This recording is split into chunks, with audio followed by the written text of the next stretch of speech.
Bonjour et bienvenue dans les 4V. Charles Michel, merci Bonjour. d'être avec nous ce matin. Merci. Est-ce que vous vous sentez aphone, Charles Michel? Non, je ne me sens pas aphone, je me sens très actif avec l'ensemble des Européens pour tenter de porter une voix dans un monde qui est un monde difficile. Pourtant, on a du mal à entendre la voix de l'Europe, le poids politique de l'Europe dans la double tragédie vécue en Israël après les attentats monstrueux du 7 octobre et vécue aussi par les civils à Gaza qui, eux, sont à la fois victimes des terroristes du Hamas et des bombardements israéliens. On a l'impression que dans l'Union européenne, depuis le 7 octobre, chacun joue sa partition. Ce n'est pas mon impression, si vous prenez l'Ukraine par exemple, sans une réaction très forte et très unie de l'Union européenne, je pense que l'Ukraine se serait déjà écroulée et que le Kremlin aurait gagné. Et donc je pense qu'à l'inverse de ce que vous semblez indiquer, l'Union européenne montre des muscles dans un moment qui est un moment compliqué. Premier élément.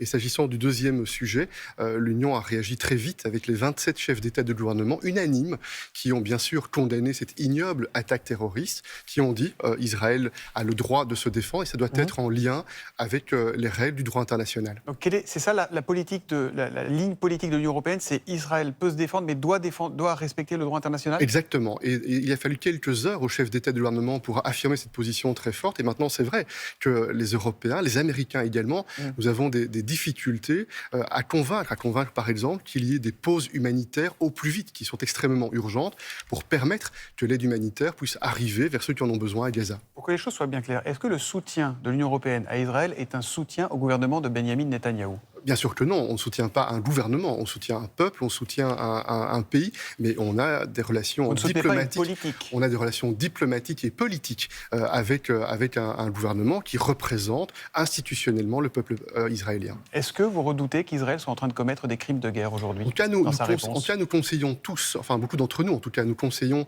à Israël d'appliquer le droit international dans sa riposte, dans sa défense militaire pour deux raisons. D'une part, parce que c'est conforme aux valeurs de l'Europe. L'Europe porte ses valeurs de respect, de règles, y compris quand on est confronté au pire, c'est-à-dire à la guerre. C'est un premier élément.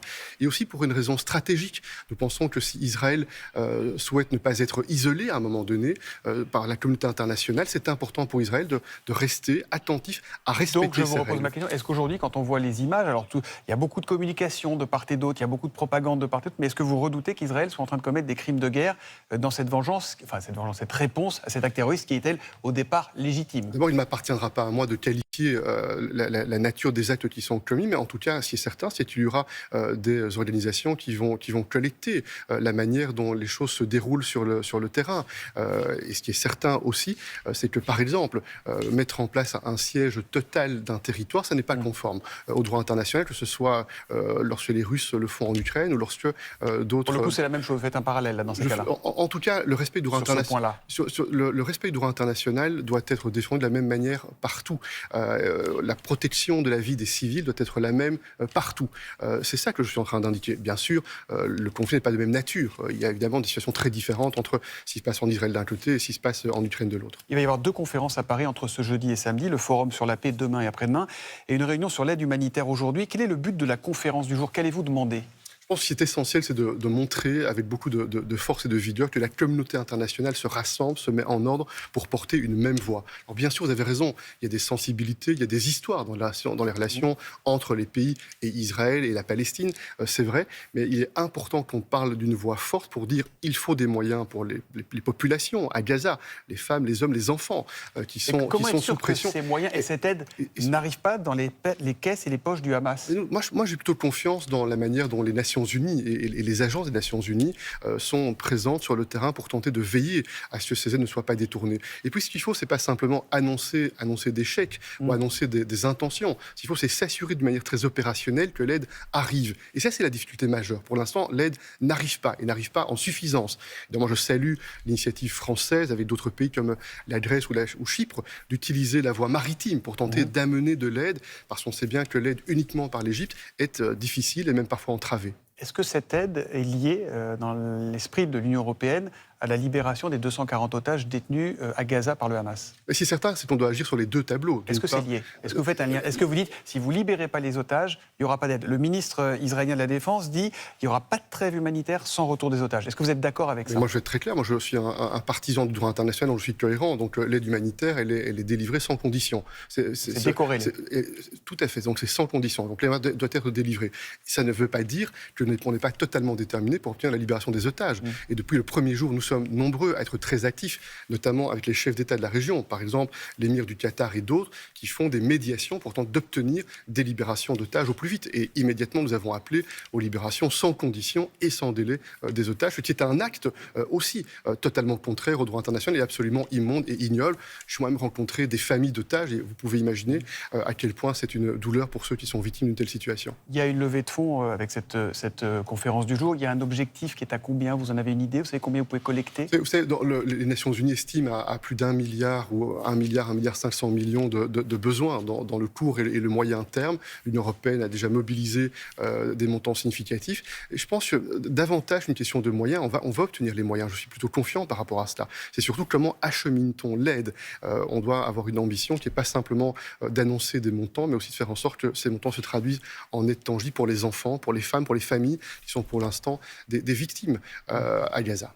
Est-ce que le soutien européen à Israël peut être remis en cause si les Israéliens refusent ce cessez-le-feu et refusent ces corridors humanitaires? C'est une situation qui est complexe parce que, d'une part, l'Union européenne est le premier partenaire économique d'Israël. D'autre part, l'Union européenne est le premier partenaire pour le développement de la Palestine, pour le soutien à l'autorité palestinienne. Et pourtant, on voit bien que le rôle de l'Union européenne n'est pas à la mesure de notre engagement avec Israël et avec la Palestine. Et donc, tout le travail qui est mené aujourd'hui, c'est de mettre en œuvre tous les moyens possibles pour que l'Union européenne ait un impact plus significatif avec d'autres, avec les États-Unis, avec les chefs d'État de la région. Et c'est le travail inlassable qui est mené depuis les minutes qui ont suivi cette terrible attaque terroriste absolument ignoble contre Israël et sa population. Cette guerre, elle a des conséquences lourdes dans plusieurs pays européens. C'est une explosion du nombre d'actes antisémites, Charles Michel, en Italie, en Allemagne, en Angleterre, chez nous en France. Pourriez-vous participer à la manifestation organisée par les présidents des deux assemblées dimanche à Paris? Je peux participer à toutes les initiatives qui visent à condamner l'antisémitisme, qui est une attitude absolument ignoble et contraire aux principes fondamentaux. Vous la soutenez sans réserve, cette manifestation? Non, c'est pas la réponse que je viens de vous donner. Je ne connais pas les modalités et les périmètres de cette manifestation. Et c'est un sujet pour le débat politique national français. Je ne vais pas interférer dans ce débat-là. C'est pas un sujet européen, la lutte contre l'antisémitisme? Ça sûrement, mais la manifestation par deux grandes assemblées nationales, c'est pas un sujet européen. Le sujet européen, nous l'avons eu hier au Parlement européen avec une position très forte exprimée par tous les groupes politiques au Parlement européen pour condamner l'antisémitisme et toutes les formes d'ailleurs de discrimination, de racisme, y compris l'islamophobie. On doit tous être très déterminés. Et vous avez raison, c'est un conflit, on le sait bien, qui a des impacts partout dans le monde et singulièrement en Europe. C'est un conflit qui polarise, qui meurtrit nos sociétés parce qu'on a des sentiments parfois variables les uns les autres sur ce sujet-là. Et dans un moment tel que celui-ci, c'est pas un moment pour la division, c'est un moment pour se rassembler. Et l'Europe doit tenter de rassembler autour de valeurs de dignité parce que l'Europe est un continent qui a été meurtri au siècle passé par des tragédies. Et de ces tragédies a pu naître une réconciliation qui est la base de ce projet politique. On va parler de l'Ukraine dans un instant, mais une dernière question. Est-ce que l'Europe est pour deux États, pour que les Palestiniens aient leur État? Est-ce que l'Europe va peser pour que les négociations qui sont bloquées, notamment par la volonté du gouvernement de Benyamin Netanyahou depuis des années, les Palestiniens aient droit à leur État? Est-ce que c'est une urgence? Est-ce que c'est une priorité du point de vue européen? Une priorité absolue. Et l'Europe n'a jamais... Dans quel calendrier? Et l'Europe, le plus vite possible. L'Europe n'a jamais tremblé, n'a jamais cédé. Et même, M. Soto, lorsque aux États-Unis, l'administration précédente, Donald Trump, mettait en cause, mettait en doute la question des deux États, lorsque certains pays avaient un certain nombre d'hésitations sur le sujet, l'Europe n'a pas tremblé, n'a pas cédé. Donc je pense qu'il y a un paradoxe, comme c'est parfois le cas dans l'histoire de l'humanité. Lorsqu'il y a un drame terrible, une tragédie absolument atroce pour ceux qui en sont directement victimes, il peut-être y avoir aussi des fenêtres d'espoir et d'opportunité.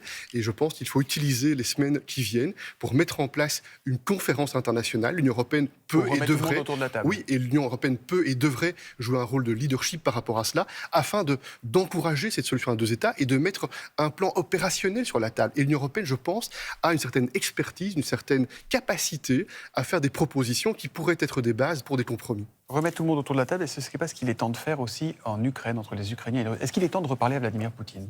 Vous savez, c'est Vladimir Poutine qui a décidé de s'isoler lui-même, alors que son pays est membre du Conseil de sécurité des Nations Unies, a une certaine responsabilité pour la paix et la sécurité dans le monde, en mettant en place cette guerre sauvage contre l'Ukraine. Donc nous sommes très clairs, nous soutenons l'Ukraine, on soutiendra l'Ukraine aussi longtemps qu'il sera nécessaire. Les Ukrainiens ont peur, premier élément. Zelensky a dit attention, il y a ce conflit entre Israël et le Hamas, et du coup nous on passe un peu en deuxième cercle. Et il a raison de tirer la sonnette d'alarme, et les Européens ont réagi de manière très claire. Au dernier Conseil européen qui a eu lieu il y a quelques jours, les 27 chefs d'État et de gouvernement ont réaffirmé sans réserve la détermination à soutenir l'Ukraine. Il y a deux situations très graves dans le voisinage direct de l'Europe. Et pour notre génération, c'est une situation qui est très sérieuse. Et pour ceux qui croient dans un projet fondé sur la paix et la prospérité, c'est le moment de montrer du sang-froid, mais de montrer aussi de la détermination, parce que il n'est pas le temps de reparler avec Vladimir Poutine aujourd'hui. Ce sont les Ukrainiens qui détermineront à quel moment et sous quelles conditions et sous quelle forme on pourra discuter de l'avenir de l'Ukraine. Et les Ukrainiens sont d'ailleurs très actifs en mobilisant régulièrement des dizaines de pays autour de ce qu'on appelle la juste paix, proposée par Vladimir Poutine, qui est un concept qui pourrait être une base de négociation à un moment donné. Mais pour cela, il faut que le Kremlin accepte que le périmètre de la discussion soit fondé sur la Charte des Nations Unies et le respect des frontières. Charles Michel, hier, la Commission européenne a rendu un avis positif sur le lancement des négociations d'adhésion de l'Ukraine à l'Union européenne. Est-ce que vous êtes convaincu, est-ce que vous êtes persuadé que l'Ukraine doit et va entrer dans l'Union européenne? J'en suis personnellement convaincu. Ce n'est pas une position officielle de l'Union européenne, ce que je vous dis là. C'est mon intime conviction, parce que je qu'elle pense doit et qu'elle va rentrer. Oui, parce que je pense... Alors, combien de temps cela va prendre? Quelles seront les étapes? Quelles seront les difficultés? Ça, c'est un autre sujet. Mais quand je regarde le continent européen, quand je regarde la situation aujourd'hui, je pense que l'Europe demain, pour nos enfants, sera plus sûre si nous réussissons le processus d'élargissement, pas seulement avec l'Ukraine et la Moldavie, mais également, et peut-être la Géorgie, les Balkans. Mais également avec les Balkans occidentaux. Pourquoi? On n'arrive déjà pas à avancer à 27, comment on va avancer à 30 ou à 31? Vous avez raison de dire que c'est un défi, pas seulement pour les pays qui doivent se réformer pour nous rejoindre, c'est un défi pour nous, Union européenne. On va devoir adapter et réfléchir à nos modes de décision pour être plus agiles, capables de réagir vite quand c'est nécessaire. On va devoir aussi réfléchir à nos priorités politiques.